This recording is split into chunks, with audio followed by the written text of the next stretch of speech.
Ladies and gentlemen, Steve Harvey. Let me tell you something I had to learn the hard way. Worry does not change tomorrow, but faith can absolutely transform your future. Some of you walked in here today carrying fear, anxiety, and questions you don't have answers to yet.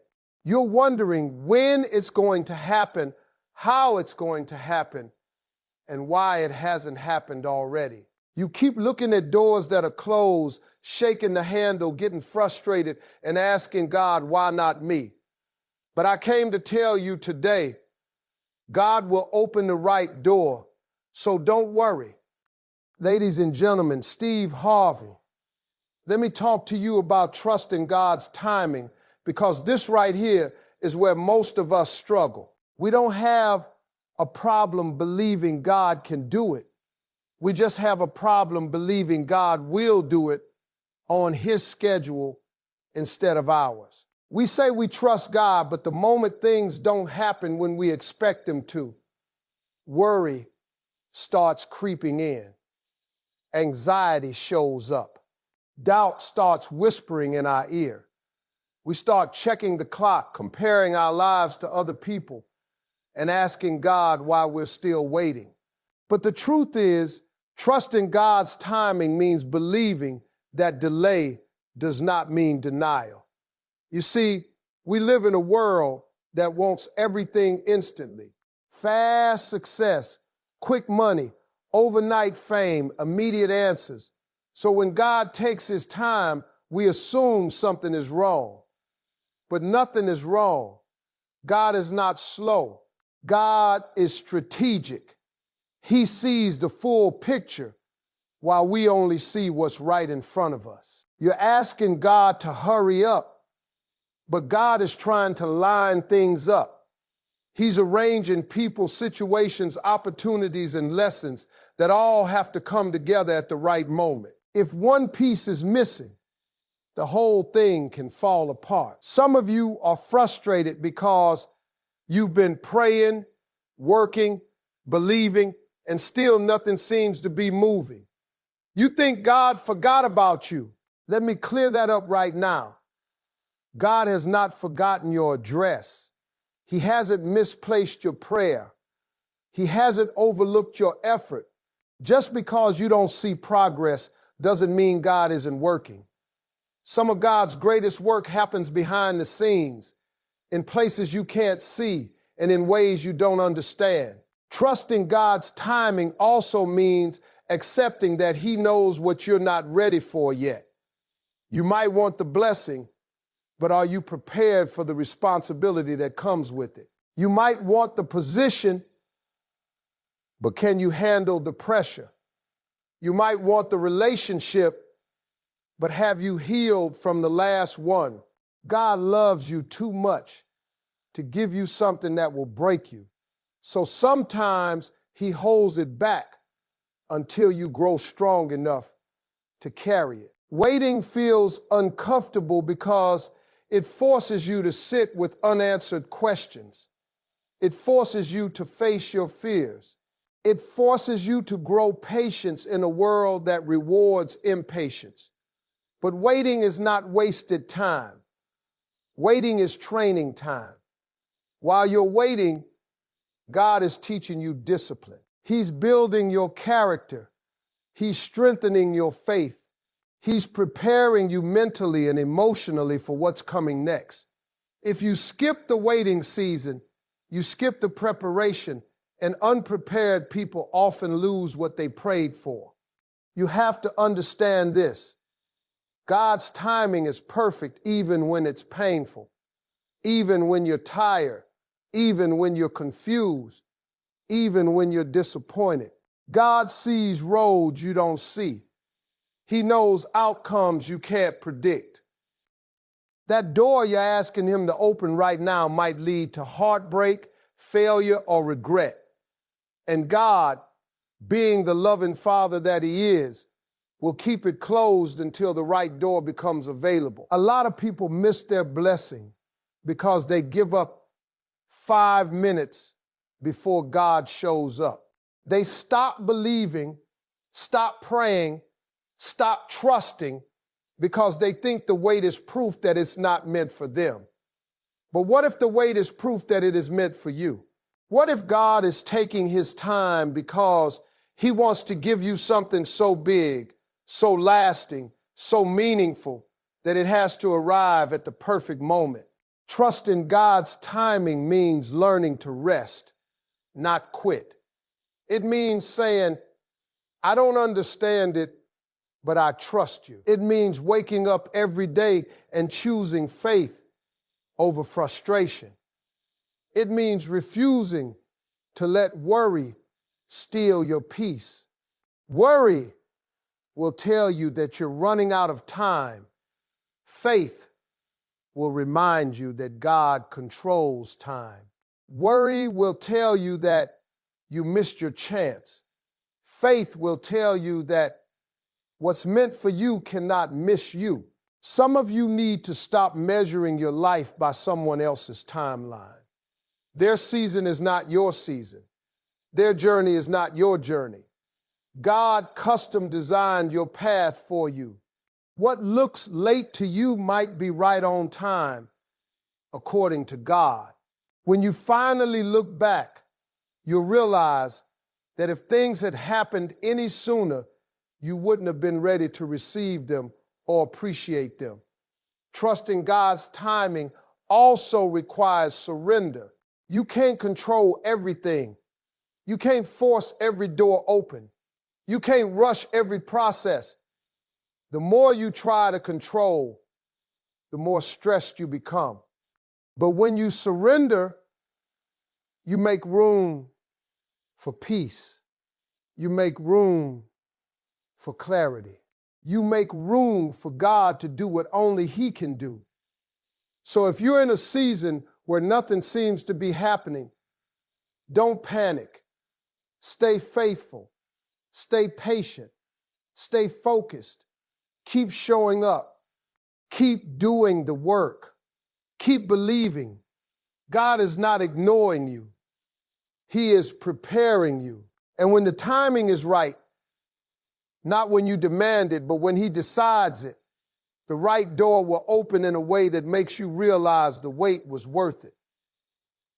Ladies and gentlemen, Steve Harvey, let me tell you something about closed doors, because most people misunderstand them. When a door closes in your life, your first reaction is pain. You feel rejected, disappointed, embarrassed, sometimes even angry at God.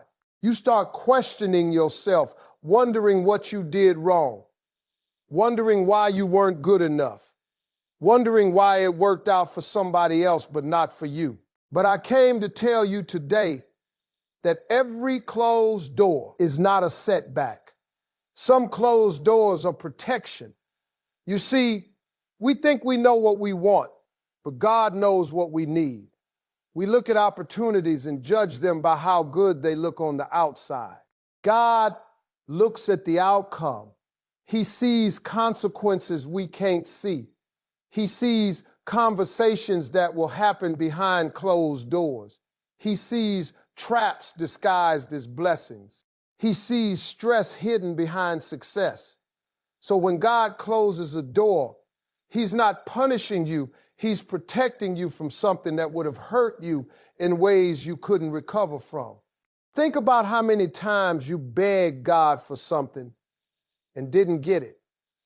At the time, it felt like heartbreak. It felt unfair. But later on, you realized that if you had gotten what you asked for, your life would be worse right now. Some relationships you cried over would have destroyed your peace. Some jobs you wanted would have drained your joy. Some environments you tried to fit into would have cost you your values. That closed door wasn't rejection, it was rescue. The problem is, we don't like closed doors because they mess with our pride. They make us feel like we fail. They make us feel unwanted. They make us feel stuck. But God is not concerned with your pride. He's concerned with your purpose. And if something threatens your purpose, God will shut it down without asking your opinion. He loves you enough to stop you even when you don't understand why you're being stopped. Some of you are upset because you keep knocking on the same door and it won't open. Let me help you understand something. If God keeps a door closed, it's because behind that door is something you don't need, something you can't handle, or something that doesn't align with where He's taking you. You can knock harder, you can cry louder, you can pray longer, but if God says no, it's because yes would hurt you from becoming S. Harmony you're not supposed to be. Sometimes the opportunity looks good, but it would require you to compromise your character. It would force you to lower your standards. It would slowly pull you away from your values. God will close that door because He's more interested in who you become than what you achieve. Success that costs you your integrity is too expensive. A lot of people don't realize that closed doors save time. Imagine walking down a road for 10 years only to find out it was the wrong one. God closes doors early so you don't waste your life going in the wrong direction. It hurts in the moment, but it saves you years of regret. It saves you emotional damage. It saves you from having to start over at a point where you're already exhausted. Closed doors also teach you to trust God instead of your own understanding.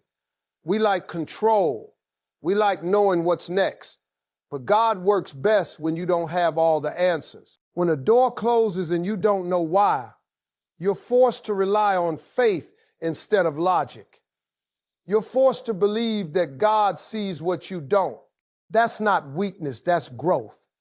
Some of you need to stop replaying the sound of a door slamming shut in your life. Stop blaming yourself. Stop living in regret. Stop asking, what if? That door closed because it was never meant to be your final destination. It was a lesson, not a loss. It was direction, not denial. God redirected you because He has something better, something safer, something more aligned with who you are becoming. Let me tell you this too. Closed doors prepare you for open ones.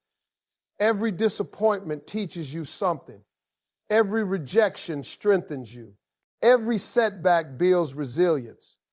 So when the right door finally opens, you walk through it wiser, stronger, and more confident.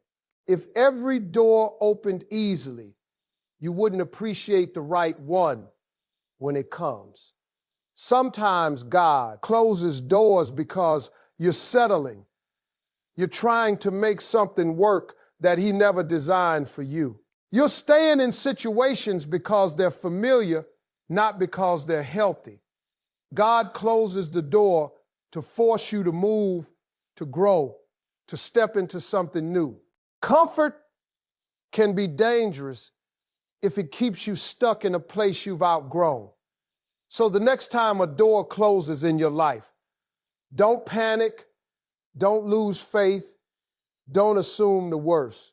Pause and thank God for protecting you from what you can't see. Trust that if it didn't open, it wasn't good for you. And understand this clearly. God doesn't close a door without already planning a better one. Ladies and gentlemen, Steve Harvey, let me speak to you about choosing faith over fear, because fear is one of the greatest weapons the enemy uses to stop people from walking into what God has for them. Fear doesn't show up screaming. It whispers. It tells you you're not ready, not qualified, not strong enough. It tells you to worry about what might go wrong instead of trusting what God already promised. And if you let fear lead your life, it will keep you stuck at doors God already gave you permission to walk through. Fear makes you imagine the worst case scenario before anything even happens. You haven't failed yet, but fear convinces you that you will. You haven't been rejected, but fear tells you not to try. You haven't lost anything, but fear keeps reminding you of what you could lose. That's how fear operates. It lives in the future and feeds on uncertainty. Faith, on the other hand, lives in trust. Faith says, even if I don't know how this is going to work out, I believe God is already ahead of me. A lot of people pray for blessings but panic when it's time to step out in faith. They ask God to open doors, but when the door opens, fear freezes them. Fear tells you to stay where it's safe. Faith tells you to move. Even when it's uncomfortable, growth has never happened in comfort zones. Everything God has ever done in my life required me to move while I was still scared. Courage is not the absence of fear. It's the decision to move forward anyway. Fear will also make you doubt God's character. It will make you question whether God really cares, whether he's really listening, whether he's really going to come through this time. That's why worry feels so heavy. Worry is fear in slow motion. You replay the same thoughts over and over again, hoping to find control where there is none. But faith releases control. Faith says, God, I can't handle this on my own, so I'm giving it to you. You have to understand this. Fear lies. It exaggerates problems and minimizes God. It makes obstacles look bigger than they are and makes your faith feel smaller than it really is. Faith does the opposite. Faith reminds you of what God has already brought you through. Faith says, if he did it before, he can do it again. Faith keeps your eyes on God instead of the storm. Some of you are afraid because you're walking into unfamiliar territory. You don't know what's next. You don't know how it's going to work out. But let me tell you something powerful. God does some of his best work in unfamiliar places. If you already knew how to handle it, you wouldn't need him. The uncertainty you're facing right now is an invitation to trust God at a deeper level. Fear will try to convince you that you're alone in this process. It will make you feel isolated, unsupported, overwhelmed. But God never sends you anywhere without his presence. He doesn't open doors and abandon you. When God opens a door, he walks through it with you. You may feel afraid, but you are never unprotected. Another thing fear does is rush you. It makes you feel like you have to figure everything out right now. Faith teaches patience. Faith understands that clarity often comes after obedience, not before. You don't always get the full plan at the beginning.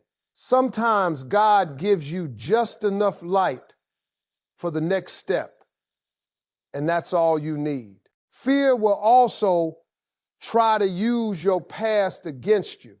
It will remind you of mistakes you made, opportunities you missed, times you failed. It will tell you that because you didn't succeed before, you won't succeed now. But faith understands that your past does not disqualify you. God is a master at using broken pieces to create something beautiful. Your history doesn't cancel your destiny. You have to make a daily decision to choose faith. Faith is not automatic. It's a choice you make every morning when you wake up. You choose to trust instead of panic. You choose to move forward instead of staying stuck. Fear will always give you reasons to stop. Faith will always give you reasons to keep going. Some of you are standing at a door right now, and fear is telling you to turn around. It's telling you you're not ready. You're not enough. you're going to fail. But faith is telling you that God doesn't make mistakes. If he brought you to this door, it's because he knows you can walk through it. You don't need all the answers. You just need obedience. Faith doesn't mean you won't feel fear. It means fear won't control you. It means you trust God more than you trust your emotions. It means you believe God's promises more than your doubts.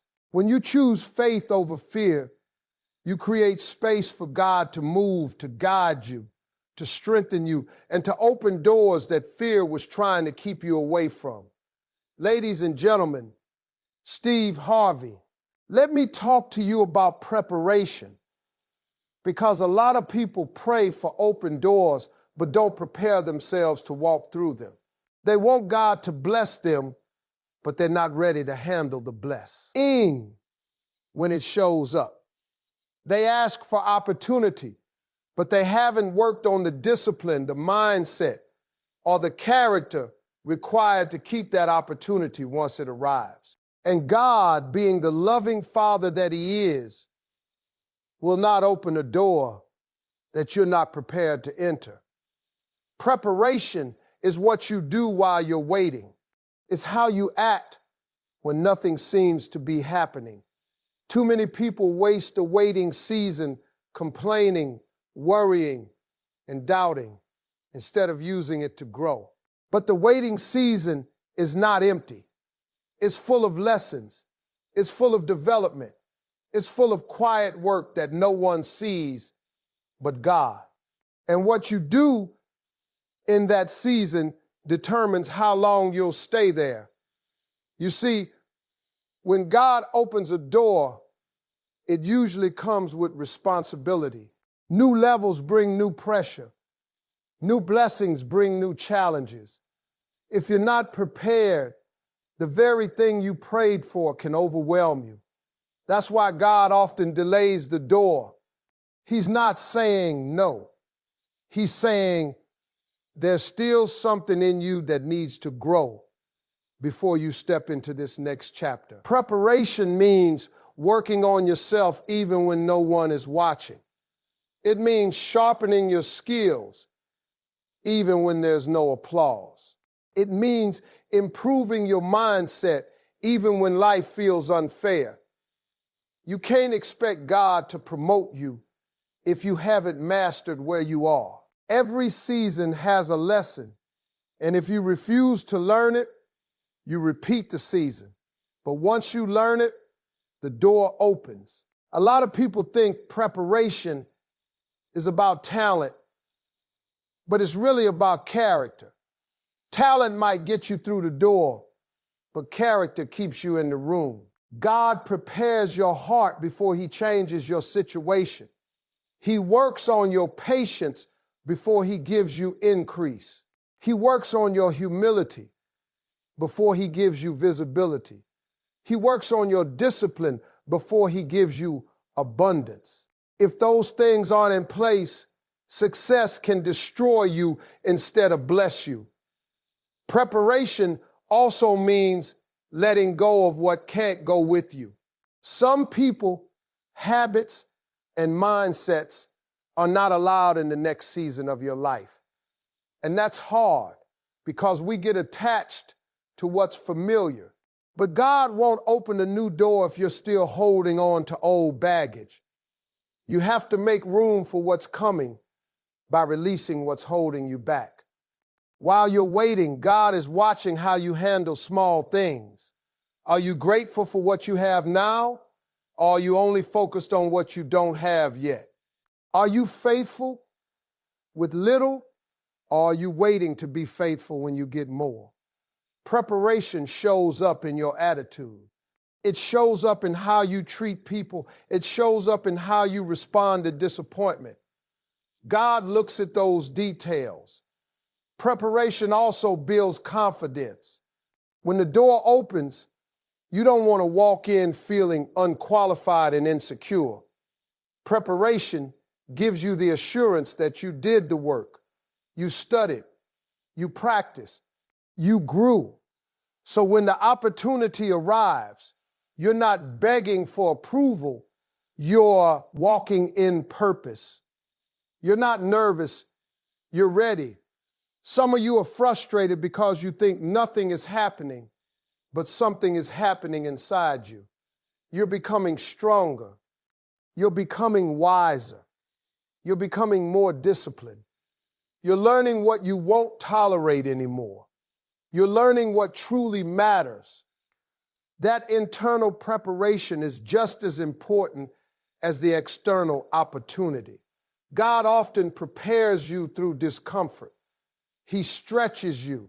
He challenges you. He puts you in situations that test your faith and patience. That's not punishment. That's training. Athletes don't get strong without resistance. Muscles don't grow without pressure. And faith doesn't grow without challenges. God uses difficulty to prepare you for destiny. Preparation also teaches you obedience. Sometimes God asks you to do things that don't make sense yet. He asks you to move, to let go, to trust without explaining the full plan. And when you obey in the small instructions, you show God you're ready for bigger ones. Obedience is a sign of maturity. You have to understand this. The door God is preparing to open is worth the wait. If it wasn't important, it wouldn't require preparation. If it was small, it wouldn't take time. The delay is often a sign of the size of the blessing. God takes his time with things that matter. So if you're in a season where it feels like you're stuck,